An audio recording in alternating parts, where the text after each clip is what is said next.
Friends,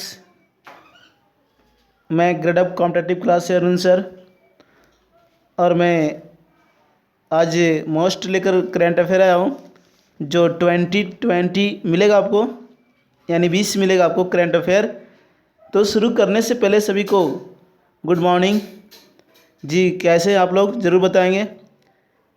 आज super Sunday जो हम लोग बोलते हैं, आज का सुपर संडे है, जो आज आपका अंतर्राष्ट्रीय बालिका दिवस भी है, सभी को मालूम होगा।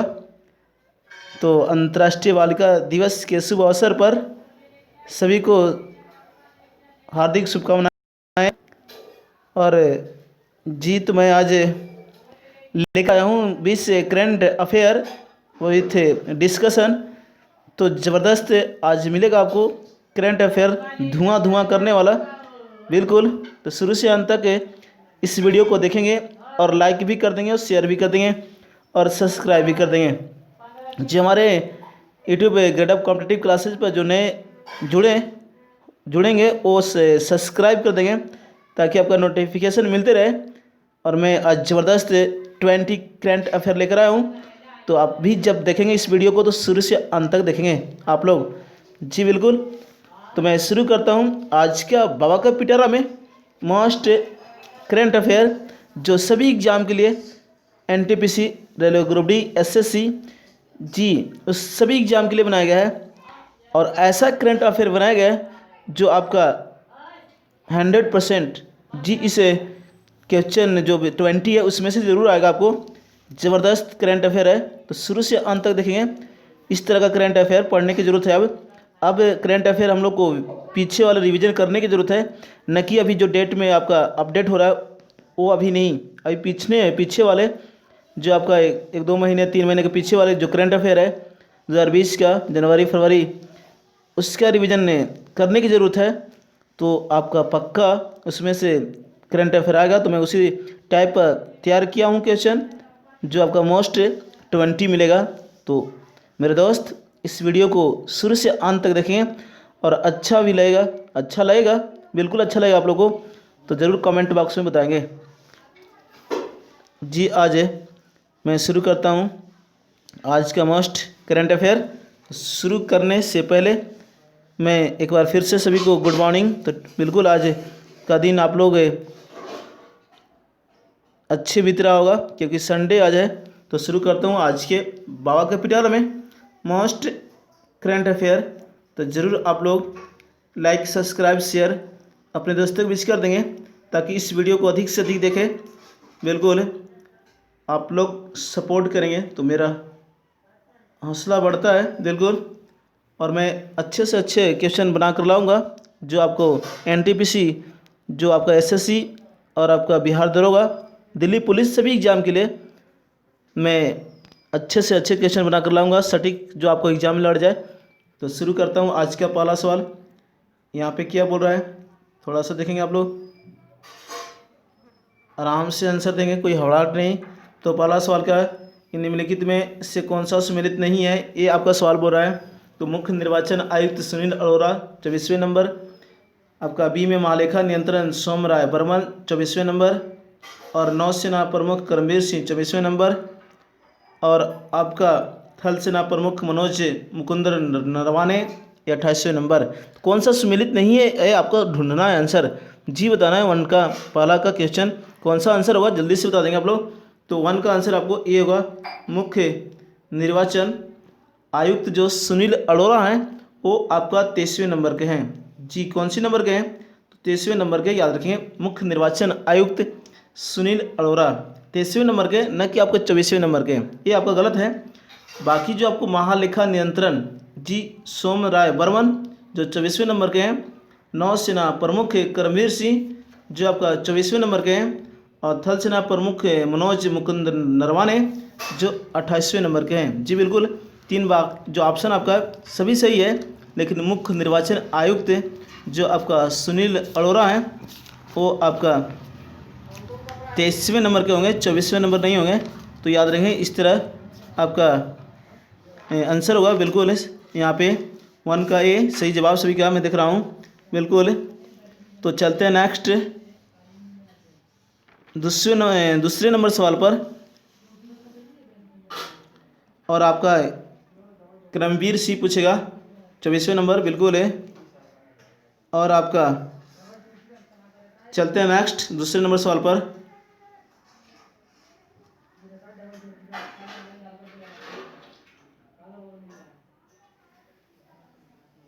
दूसरा सवाल क्या बोल रहा है आपका कि निम्नलिखित में कौन सा सुमेलित नहीं है, ये आपका सवाल है।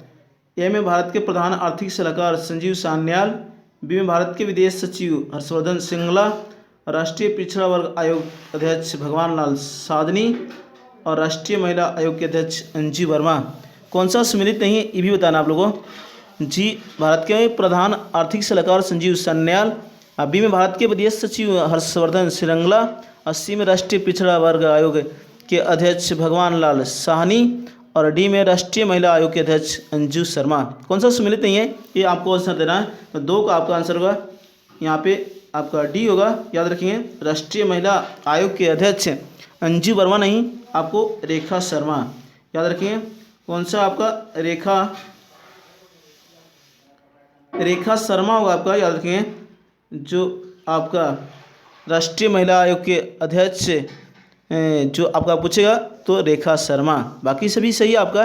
भारत के प्रधान आर्थिक सलाहकार संजीव सान्याल ये भी सही है। भारत के विदेश सचिव हर्षवर्धन श्रृंगला ये भी सही है। और सी में आपका राष्ट्रीय पिछड़ा वर्ग आयोग अध्यक्ष जो है भगवान लाल साहनी ये भी सही है। लेकिन आपको राष्ट्रीय महिला आयोग के अध्यक्ष अंजू शर्मा नहीं, रेखा शर्मा होगा। तो 2 का डी आंसर होगा, बिल्कुल यहाँ पे इस तरह याद रखिए।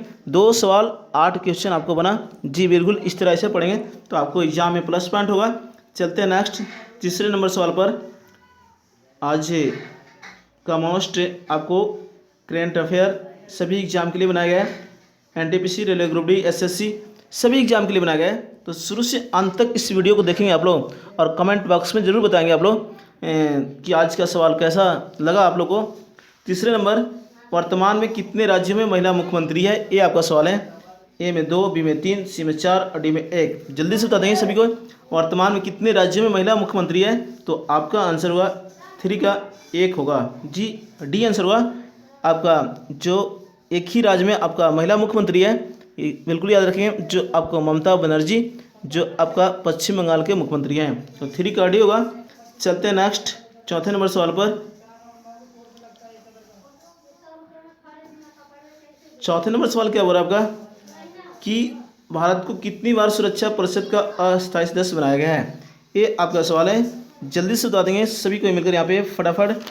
जी आपका सवाल, भारत को कितनी बार सुरक्षा परिषद का अस्थायी सदस्य बनाया गया है। तो ए में 7वीं बार, बी में 8वीं बार, सी में 10वीं बार, डी में 5वीं बार। थोड़ा सा मिक्स प्रिंट हुआ यहाँ पे ऑप्शन में 4 का, तो आप लोग सही से आंसर देंगे। तो आपका 4 का आंसर होगा बी, याद रखेंगे। 4 का आंसर कौन सा होगा आपका, बी होगा, बिल्कुल यहाँ पे याद रखें। आपका 8वीं बार जो भारत को सुरक्षा परिषद का अस्थायी सदस्य बनाया गया है। जी याद रखें, सुरक्षा परिषद को बोलते हैं आपका दुनिया का सिपाही बोलते हैं। जी याद रखें, दुनिया विश्व का सिपाही किसको बोलते हैं, तो सुरक्षा परिषद को बोलते हैं। और अस्थायी सदस्य जो बनाएगा भारत को, जो आपका 2 वर्षों के लिए, बिल्कुल याद रखें 2 वर्षों के लिए जो बनाया अस्थायी सदस्य का कार्यकाल पूछेगा 2 वर्ष होता है। तो बिल्कुल 1 जनवरी 2021 से जो आपको आयरलैंड, मैक्सिको, नॉर्वे, केन्या को सुरक्षा परिषद का जो अस्थायी सदस्य बनाया गया है, जो 5 नए होंगे, बिल्कुल याद रखें। जो आपका भारत, आयरलैंड, मैक्सिको, नॉर्वे और केन्या, जी इस तरह से याद रखें। जो 2 वर्षों के लिए बनाया गया, जो 1 जनवरी 2021 से प्रभावी होगा और 31 दिसंबर 2022 तक रहेंगे। जी 1 जनवरी 2021 से प्रभावित होगा और 31 दिसंबर 2022 तक बने रहेंगे। जो आपका 8वीं बार सुरक्षा परिषद का अस्थायी सदस्य बनाया गया है। जी याद रखिए, जो पहली बार 1950 में बनाया गया था, पहली बार 1950 में याद रखेंगे भारत को सुरक्षा परिषद का अस्थायी सदस्य बनाया गया था। तो 4 का भी होगा। चलते हैं नेक्स्ट, और इस पर सवाल बनेगा, लेकिन मैं नेक्स्ट वीडियो लेकर आऊँगा तो आपको बताते जाऊँगा इसी तरह। तो आप लोग ज़रूर बताएंगे आज का डिस्कशन आपको कैसा लग रहा है, ज़रूर बताएंगे आप लोग। 5वें नंबर सवाल क्या है कि ग्लोबल इकोनॉमिक फ्रीडम इंडेक्स 2020 में भारत का स्थान कौन सा है, ये आपका सवाल है। तो ए में 48वां, बी में 74वां, सी में 84वां और डी में 105वां। तो जल्दी से बता देंगे फटाफट सभी को यहाँ पे।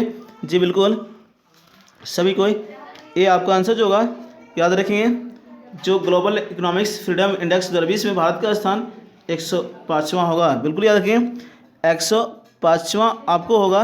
बिल्कुल सही जवाब यहाँ पे आपका याद रखें 105वां ग्लोबल इकोनॉमिक्स फ्रीडम इंडेक्स 2020 में भारत का जो स्थान है आपका 105वां। जी याद रखें जो आपका शीर्ष स्थान पर पूछेगा कौन सा है तो हांगकांग आपका प्रथम स्थान पर है, जो आपको फ्रेजर इंस्टीट्यूट कनाडा के द्वारा जारी किया गया। पूछेगा कौन सी संस्था जारी करता है ग्लोबल इकोनॉमिक फ्रीडम इंडेक्स, तो फ्रेजर इंस्टीट्यूट जो कनाडा का है वो जारी करता है global economic freedom index. Bharat का स्थान 105वां और आपका प्रथम स्थान सिंगापुर। तो इस तरह से याद रखें आपका यहाँ पे मेरे प्यारे बच्चों। अब पूछा है कि ग्लोबल इनोवेशन इंडेक्स 2020 में भारत का स्थान कौन सा है तो 48वां। ग्लोबल इनोवेशन इंडेक्स पूछेगा आपका 2020 में भारत का स्थान कौन सा है तो 48वां। जी इस तरह याद रखें। और आपसे क्या पूछेगा कि वैश्विक ऊर्जा संक्रमण इंडेक्स 2020 में भारत का कौन सा स्थान है तो 74वां। याद रखें। और आपसे क्या पूछेगा, एक सवाल और बनेगा आपका ऑप्शन। जी बिल्कुल याद रखें हेनली पासपोर्ट इंडेक्स में भारत का स्थान कौन सा है तो 84वां। हेनली पासपोर्ट इंडेक्स में भारत का स्थान 84वां। याद रखें। इस तरह मैं रिपीट कर देता हूँ। क्या पूछेगा, ग्लोबल इकोनॉमिक फ्रीडम इंडेक्स 2020 में भारत का स्थान 105वां, प्रथम स्थान है हांगकांग। ग्लोबल इनोवेशन इंडेक्स 2020 में भारत का स्थान 48वां और वैश्विक ऊर्जा संक्रमण इंडेक्स 2020 में भारत का स्थान 74वां और हेनली पासपोर्ट इंडेक्स 2020 में भारत का स्थान 84वां। तो इस तरह ऐसे याद रखें। 5 का डी हुआ। चलते हैं नेक्स्ट 6ठे नंबर सवाल पर। और आप लोग जरूर बताएंगे कमेंट बॉक्स में आज का करंट अफेयर कैसा लगा, और लाइक भी कर देंगे इस वीडियो को। जो देखेंगे लाइक भी कर देंगे, शेयर भी कर देंगे अपने दोस्तों के बीच, और सब्सक्राइब कर देंगे। जो हमारे यूट्यूब चैनल ग्रेड कॉम्पिटिटिव पर जुड़े होंगे जो नए, वो सब्सक्राइब कर देंगे ताकि आपका नोटिफिकेशन मिलते रहेगा। जी बिल्कुल 6ठे नंबर सवाल क्या बोल रहा है, और फटाफट आप लोग लाइक भी कर देंगे। 6ठे नंबर, निम्नलिखित में कौन सा सुमेलित है, ये आपका सवाल है। एक साइड देश का नाम है, दूसरे साइड मुद्रा का नाम है। तो ए में कनाडा क्रोन, बी में Bulgaria euro, Spain euro, Kenya dollar. जी बताना है कौन सी आपका जो सुमेलित है मुद्रा वो बताना है। तो आपका आंसर होगा यहाँ पे 6 का आपका सी होगा। जी बिल्कुल स्पेन की मुद्रा जो आपको है यूरो। स्पेन की मुद्रा क्या है यूरो। स्पेन की राजधानी पूछेगा तो मैड्रिड। जी स्पेन की राजधानी पूछेगा मैड्रिड और यूरो मुद्रा है स्पेन का। तो 6 का सी आंसर होगा। कनाडा की मुद्रा डॉलर। याद रखिए जो कनाडा की राजधानी ओटावा और बुल्गारिया की राजधानी सोफिया, जो आपका बुल्गारिया की राजधानी सोफिया, जो इसका मुद्रा आपका लेव होगा, लेव।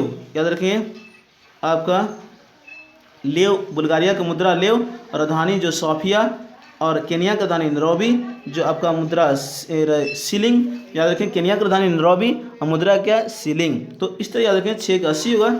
चलते हैं नेक्स्ट 7वें नंबर सवाल पर। जो आज का करंट अफेयर बनाया गया है, जो ग्रेड ऑफ कॉम्पिटेटिव क्लासेस की ओर से सभी एग्जाम के लिए, NTPC railway group D SSC सभी एग्जाम के लिए बनाया गया है, जो आपको जी बिल्कुल इस तरह का क्वेश्चन आपको आएगा एनटीपीसी में। तो आप जरूर इस वीडियो को देखेंगे और कमेंट बॉक्स में ज़रूर बताएंगे, और अपने दोस्तों के बीच शेयर भी कर देंगे ताकि इस वीडियो को अधिक से अधिक देखें। बिल्कुल। और 7वें नंबर, कतरनी चावल किस राज्य का जीआई टैग है, ये आपका सवाल है। तो ए में पश्चिम बंगाल। जी बिल्कुल। और बी में बिहार, सी में गोवा और डी में उत्तर प्रदेश। तो जल्दी से बता देंगे सभी को यहाँ पे। बिल्कुल आंसर आ रहा है 7 का आंसर जो आपको बिहार होगा। जी कतरनी चावल किस राज्य का जीआई टैग है तो बिहार। और क्या पूछा है, शाही लीची किस राज्य का जीआई टैग है तो बिहार। ये भी याद रखें। सिलाव खाजा किस राज्य का जीआई टैग है तो बिहार। और कतरनी चावल किस राज्य का जीआई टैग है जो बिहार है, जो खाद्य सामग्री है। बिल्कुल। कंधमाल, जी कंधमाल हल्दी के बारे में पूछेगा तो आपको उड़ीसा होगा। याद रखें इस तरह। और गोवा के बारे में पूछेगा तो गोवा के बारे में आपसे क्या पूछेगा, जी खोला मिर्चा किस राज्य का जीआई टैग है तो गोवा। जी बिल्कुल याद रखें। और आपसे क्या पूछेगा, और खाजा यानी हरमल मिर्च और मिंदौली केला जो किस राज्य का जीआई टैग है तो गोवा। खाजा, हरमल मिर्च और मिंदौली केला किस राज्य का जीआई टैग है तो गोवा। इस तरह से याद रखेंगे। और चुनार बलुआ पत्थर किस राज्य का जीआई टैग है तो उत्तर प्रदेश।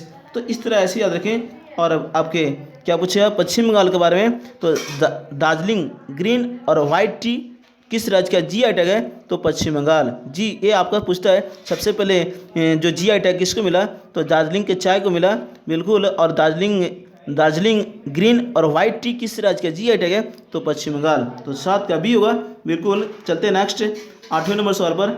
इस तरह पढ़ेंगे तो आपको एग्जाम के लिए प्लस पॉइंट होगा मेरे दोस्तों। तो आप ज़रूर इस वीडियो को लाइक करेंगे, शेयर कर देंगे अधिक से अधिक, ताकि ग्रेड अप कॉम्पिटेटिव क्लासेस की ओर से जो आपको जो दिया जाता है, बिल्कुल करेंट अफेयर विथ स्ट्रेटेजी के सभी एग्जाम के लिए NTPC रेलवे ग्रुप D जो बनाया गया है, तो आप ज़रूर इस वीडियो को देखेंगे और शेयर भी कर देंगे अपने दोस्तों के बीच, अधिक से अधिक इस वीडियो को देखें। जी बिल्कुल। 8वां सवाल, ग्रीन बजट पेश करने वाला भारत का पहला राज्य कौन बना। जी मोस्ट आपका सवाल 8वें नंबर का, जल्दी से बता देंगे सभी को। आपका जी सवाल है, ग्रीन बजट पेश करने वाला जो भारत का पहला राज्य कौन बना, तो आपका बिहार होगा, बिल्कुल। 8 का भी आंसर होगा, याद रखेंगे। जी ग्रीन बजट पेश करने वाला पहला राज्य बना जो बिहार बना। आपको या आप पूछे जल जीवन हरियाली योजना किस राज्य द्वारा चलाया गया, तो आपका बिहार। जो इस पर खर्च कितने होंगे, तो 6000 करोड़ खर्च होंगे। जो आपको जल जीवन हरियाली योजना जो चलाया गया उस पर कितने खर्च होगा, तो 6000 करोड़। जी जो बिहार बजट पेश हुआ 2020-21 में, उसमें ये बातें रखा गया था, याद रखें। जो 2020-21 का जो बजट पेश किया हमारे उप मुख्यमंत्री और वित्त मंत्री सुशील मोदी के द्वारा बजट पेश किया गया था 2020-21 में, याद रखें। और हर घर नल का जल ये पूछेगा किस राज्य द्वारा चलाया गया, तो आपका बिहार, याद रखेंगे। और आपका पूछे राज्य सेवाओं में नियुक्ति के लिए महिलाओं को कितना % आरक्षण जो आपको दिया गया है, तो 35%। जी बिहार सरकार द्वारा जो बिहार बजट 2020-21 में जो घोषणा किया गया उसमें राज्य सेवाओं में नियुक्ति के लिए महिलाओं को 35% आरक्षण दिया गया है, जो अब तक 20,572 महिलाओं को लाभ मिला है। 20,572 महिलाओं को अभी तक लाभ मिला है, जो 35% का आरक्षण, बिल्कुल। आपका 8 का भी होगा। जी याद रखें, ग्रीन बजट पेश करने वाला भारत का पहला राज्य, तो बिहार। चलते हैं नेक्स्ट, अच्छे सवाल है, याद रखिए सभी मोस्ट मिलेगा आपको, इसलिए शुरू से अंत तक इस वीडियो को देखेंगे। 9वें सवाल क्या बोल रहा है कि निम्नलिखित में कौन सा देश बिमस्टेक का सदस्य नहीं है, ये आपका सवाल है।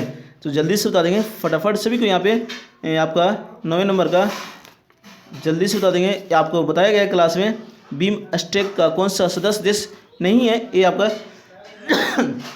सवाल बोल रहा है। तो 9 का आंसर जो आपको होगा साउथ अफ्रीका। जी याद रखेंगे 9 का D आपका भारत बिमस्टेक का सदस्य है, और म्यांमार भी है, नेपाल भी है। और बिमस्टेक की स्थापना 1997, याद रखेंगे 6 जून 1997 को बिमस्टेक की स्थापना हुई थी, बिल्कुल। और आपको बांग्लादेश, भूटान, भारत, श्रीलंका, म्यांमार, नेपाल, थाईलैंड जो सदस्य देश हैं, बिल्कुल याद रखेंगे। और बिमस्टेक का मुख्यालय पूछे ढाका, और बिमस्टेक का सचिवालय तो नेपाल की राजधानी काठमांडू।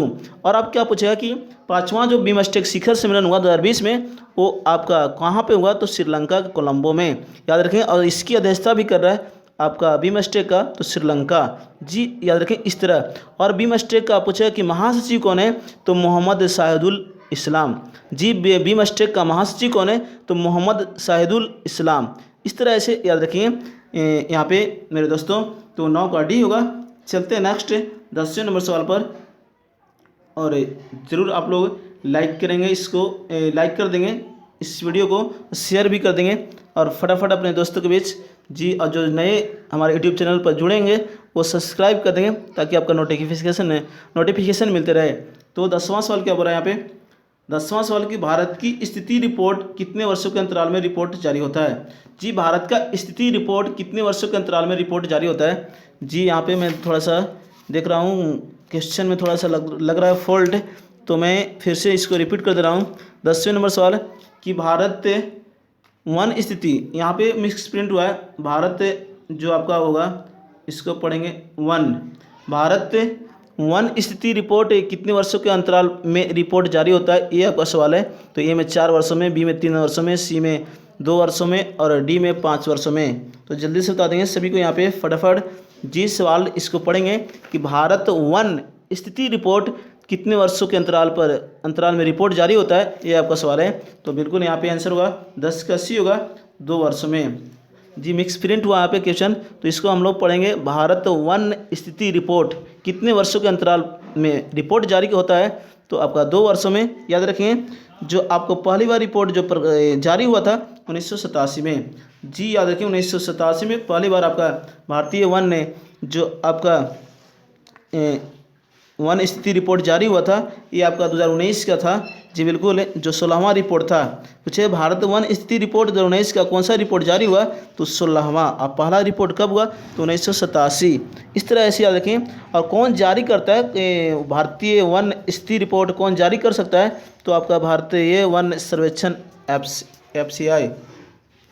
FSI। जी आपका भारतीय वन सर्वेक्षण जो आपका जारी करता है भारत वन स्थिति रिपोर्ट। याद रखिए, जो अब क्या पूछिए आपसे यहाँ पे, याद रखिए, जो आपका सर्वाधिक वनावरण प्रतिशत वाला राज्य पूछेगा तो मिजोरम होगा। जी याद रखें, सर्वाधिक वनावरण प्रतिशत वाला राज्य कौन सा है?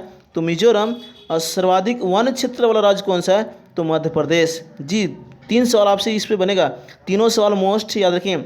अगर आपसे यहाँ पे सर्वाधिक जो प्रतिशत वाला राज्य पूछेगा वन में, तो मिजोरम। और आपसे क्या पूछेगा कि सर्वाधिक वन क्षेत्र वाला राज्य कौन सा है? तो मध्य प्रदेश। और वन क्षेत्र में जो वृद्धि करने वाला राज्य कौन सा है? तो कर्नाटक। वन क्षेत्र में वृद्धि करने वाला जो राज्य है वो कर्नाटक, जो आपका जारी हुआ भारत वन स्थिति रिपोर्ट 2019 के अनुसार बताया गया है। तो इस तरह ऐसे याद रखें। जी मोस्ट है। और भौगोलिक क्षेत्रफल का कुल वन क्षेत्र कितना है? तो 21.67। भौगोलिक क्षेत्रफल का कुल वन क्षेत्र कितना % है? तो 21.67 याद रखेंगे। जी इस तरह से याद रखेंगे।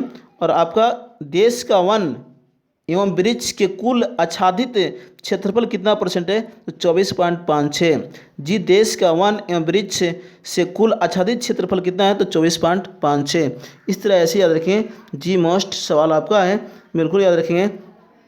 तो आपका 10 का C होगा। चलते हैं नेक्स्ट। एक क्वेश्चन पर कई क्वेश्चन बना आपको। जी बिल्कुल है, डिस्कशन आपको जी ज़रूर अच्छा लगेगा। इस वीडियो को देखेंगे तो शुरू से अंत तक, और बीच में छोड़ेंगे नहीं, जब भी देखेंगे पूरे शुरू से अंत तक, क्योंकि मोस्ट क्वेश्चन बनाया गया है जो NTPC railway group D SSC सभी एग्जाम के लिए बनाया गया है। तो 11वां सवाल क्या बोला कि GST व्यवस्था कितने देशों में लागू है? जी वर्तमान समय में GST व्यवस्था कितने देशों में लागू है, ये आपका सवाल बोल रहा है। जी 11 नंबर का। तो आपका ये होगा 161 देशों में, 161 देशों में याद रखें GST। बिल्कुल आपका याद रखेंगे। अब क्या पूछिए आपसे कि 161वां देश कौन सा है? तो भारत। जी याद रखें, GST लागू करने वाला 161वां देश कौन सा है? तो भारत होगा। जो GST अप्रत्यक्ष कर है, जो वस्तु में सेवा कर भी बोलते हैं, वस्तु एवं सेवा कर, गुड्स एंड सर्विस टैक्स बोलते हैं GST का पूर्ण रूप। जो आपका GST व्यवस्था विश्व के 160 देशों में लागू था। जी जो आपको सबसे पहले 1954 में GST लागू करने वाला पहला देश जो बना, फ्रांस बना था। जी बिल्कुल। और GST लागू करने वाला 161वां देश भारत। और GST भारत में पूछेगा कब से लागू किया गया? तो 1 जुलाई 2017 से। और GST दिवस पूछेगा तो 1 जुलाई 2017 से। याद रखिए। जो आपको एक मोस्ट और याद रखिए, जो आपका भारत में GST लागू करने का सुझाव किस समिति ने दिया था? तो विजय केलकर। भारत में GST लागू करने का सुझाव किसने दिया था? तो विजय केलकर समिति ने दिया था। बिल्कुल याद रखें। और GST लागू करने वाला प्रथम जो राज्य है आपका असम है। बिल्कुल याद रखें। एक और याद रखें, GST परिषद का अध्यक्ष कौन होता है? तो वित्त मंत्री होता है। याद रखेंगे। और GST में छूट की सीमा वार्षिक जो 20 लाख रुपया रखा गया है। GST में छूट की सीमा कितना वार्षिक? तो 20 लाख रुपये। और आपको मिलेगा जी उत्तराखंड, हिमाचल प्रदेश, जम्मू कश्मीर जैसे विशेष जो राज्य हैं, उस राज्यों में सीमा छूट जो रखा गया वो 10 लाख। जी फिर से मैं रिपीट कर दे रहा हूँ, उत्तराखंड, हिमाचल प्रदेश, जम्मू कश्मीर जैसे विशेष राज्यों में जो आपको सीमा जो रखा गया है, छूट रखा गया है वो 10 लाख रुपये। और बाकी ऐसे GST में छूट की सीमा वार्षिक जो रखा गया है वो 20 लाख रुपये। जी बिल्कुल याद रखें इस तरह। तो 11 का ये होगा। चलते हैं नेक्स्ट 12वें नंबर सवाल पर। जी ज़रूर बताएंगे आप लोग आज का मोस्ट करंट अफेयर जो सभी एग्जाम के लिए बनाया गया है। तो ज़रूर आप लोग लाइक भी कर देंगे, शेयर भी कर देंगे इस वीडियो को देखकर अधिक से अधिक जी, और सब्सक्राइब भी कर देंगे अपने।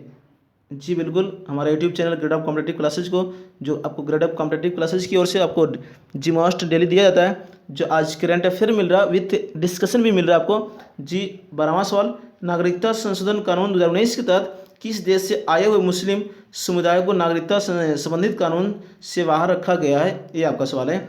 ए में पाकिस्तान, बी में बांग्लादेश, सी में अफगानिस्तान, डी में ऑल ऑफ दीज। जल्दी से बता देंगे सभी को। यहाँ पे 12 नंबर का सवाल जी मस्ट है, फटाफट बता देंगे सभी को। आपको नागरिकता संशोधन अधिनियम जो आपका 2019 बिल्कुल जो पारित हुआ था उससे सवाल है। इससे आपका एनटीपीसी में आएगा पक्का, नहीं कोई ना कोई शिफ्ट में आपको आएगा बिल्कुल। तो आपका आंसर होगा 12 का डी बिल्कुल, ऑल ऑफ दीज, यानी पाकिस्तान, बांग्लादेश, अफगानिस्तान। जो आपको 6 समुदाय है उसमें मुस्लिम को बाहर रखा गया है समुदाय को बिल्कुल। जो नागरिकता संशोधन अधिनियम कानून जो बना 2019 बिल्कुल याद रखें। जो आपका भारतीय संविधान के भाग 2 में याद रखें जो आपका अनुच्छेद 5 से 11 वर्णन किया गया है नागरिकता, और हमारे संविधान की नागरिकता कौन सी है? तो एकल नागरिकता।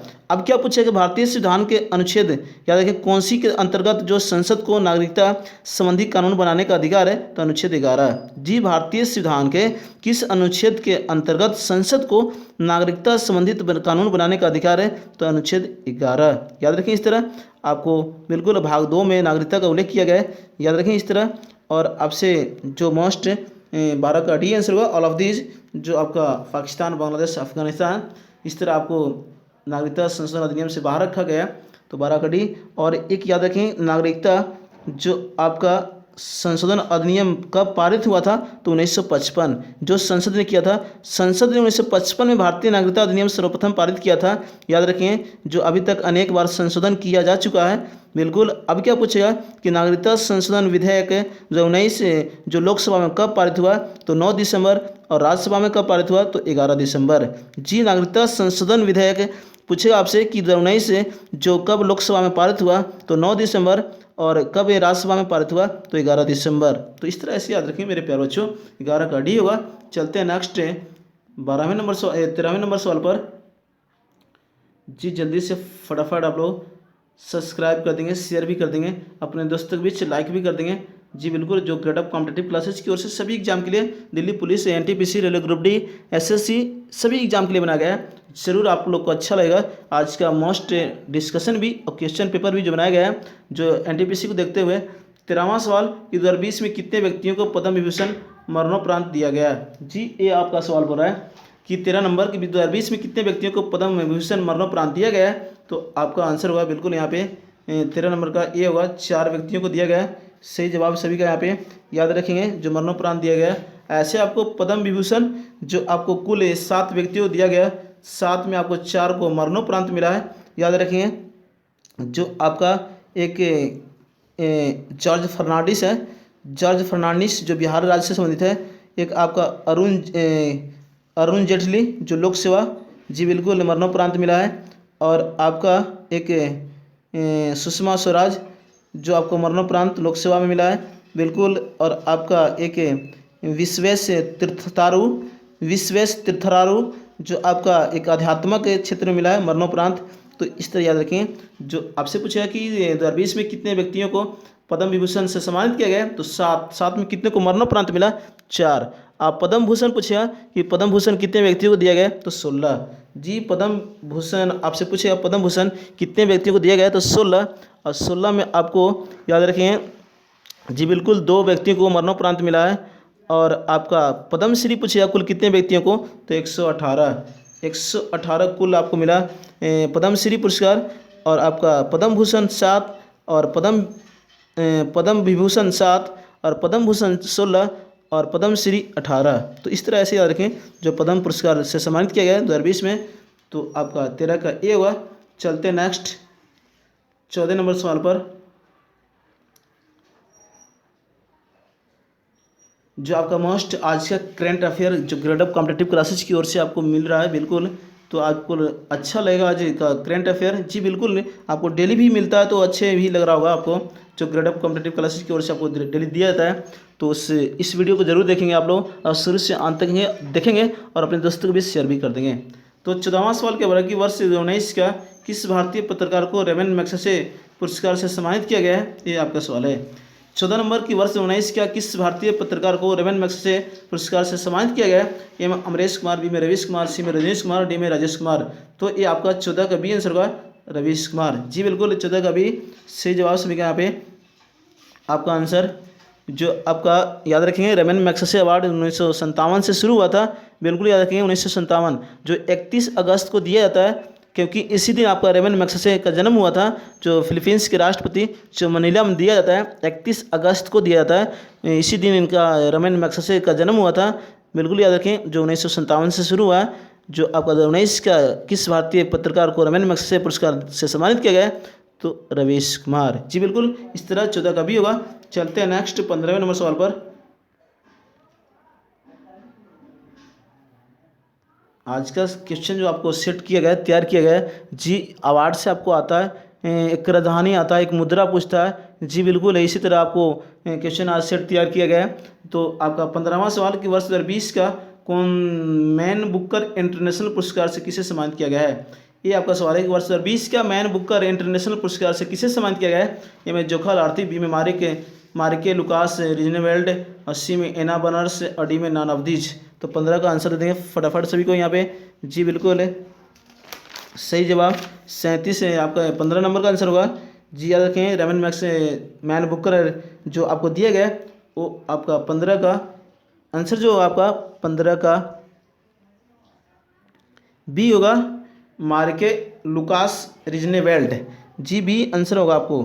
रेमन मैग्सेसे जो आपका मैन बुकर इंटरनेशनल पुरस्कार की स्थापना पूछेगा तो 2005 में हुई थी स्थापना। याद रखेंगे, जो पहले आपको 2005 से 2015 तक पूछे, जो प्रत्येक 2 वर्ष पर जो आपको जीवित उपन्यासकार को विश्व स्तर पर मिलता था जी, प्रत्येक 2 वर्ष पर 2005 से 2015 तक। लेकिन 2016 से क्या हो गया, जो आपको प्रति वर्ष जो मिलता है आपका मैन बुकर इंटरनेशनल पुरस्कार 2016 से प्रति वर्ष, 2005 से 2015 तक प्रत्येक 2 वर्ष पर जी। याद रखेंगे, जो आपका उपन्यासकार को मिलता है जो उपन्यास के अंग्रेजी अनुवाद के लिए दिया जाने लगा जी। अंग्रेजी में जो अनुवाद किया जाता है उनके लिए दिया जाता है, जो उपन्यास को अंग्रेजी में अनुवाद किया जाता है उसके लिए मिलता है आपको जो मैन बुकर इंटरनेशनल पुरस्कार। 2005 में स्थापना हुआ, 2005 से 2015 में आपको प्रति 2 वर्ष पर प्रत्येक 2 वर्ष पर दिया गया, और इसके बाद 2016 से प्रति वर्ष दिया जा रहा है। तो याद रखें, आपका नागरिक जो मिला आपका 15 का भी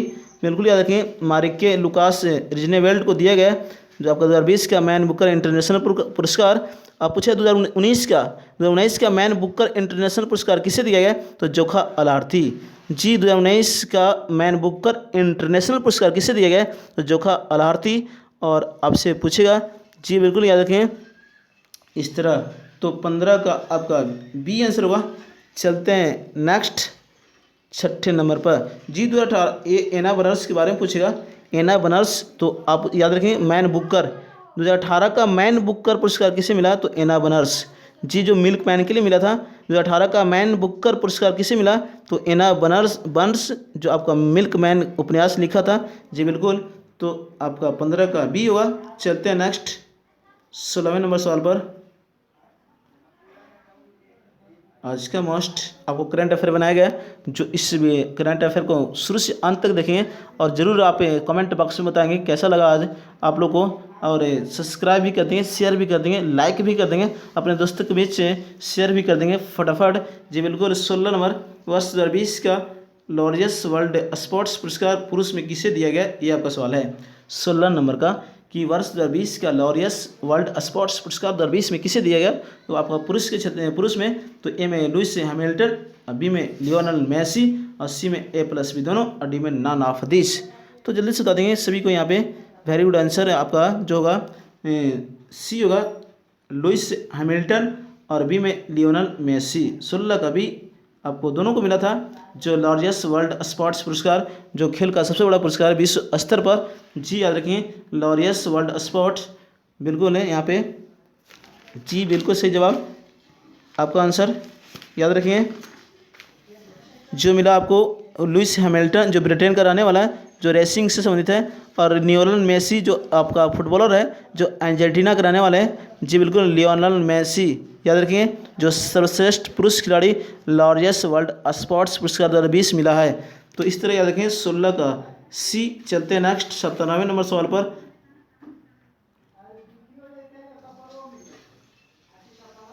बने रहेंगे शुरू से अंत तक और इस वीडियो को शुरू से अंत तक देखेंगे आप लोग। बिल्कुल सभी एग्जाम के लिए बनाया गया है, NTPC, railway group D, SSC सभी एग्जाम के लिए बनाया गया है। तो शुरू से अंत तक इस वीडियो को देखेंगे और कमेंट बॉक्स में जरूर बताएंगे और लाइक भी कर देंगे, शेयर भी कर देंगे, सब्सक्राइब भी कर देंगे जो अधिक से अधिक इस वीडियो को देखें।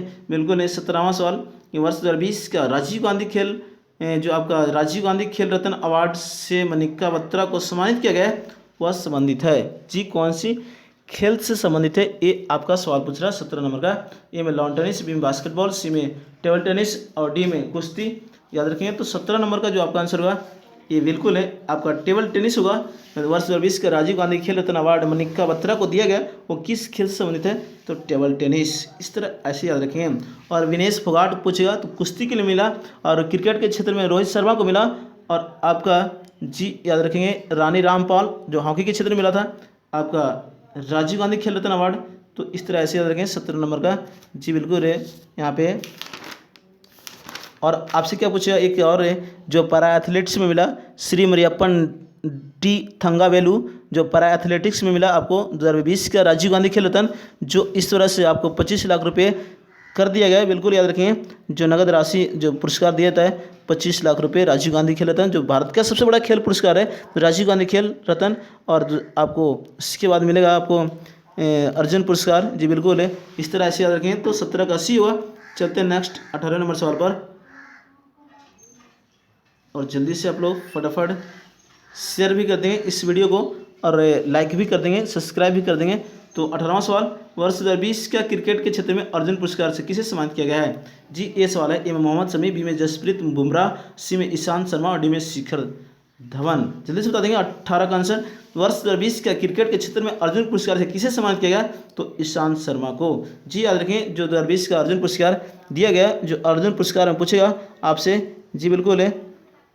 याद रखें यहाँ पे कि अर्जुन पुरस्कार में जो आपको कितने रुपए की राशि दी जाती है, तो 15 लाख रुपए। जी याद रखें। अर्जुन पुरस्कार ध्यानचंद पुरस्कार में कितने 15 लाख रुपए जो वर्तमान में कर दिया गया है, जो भी पुरस्कार विजेता को मिलता है।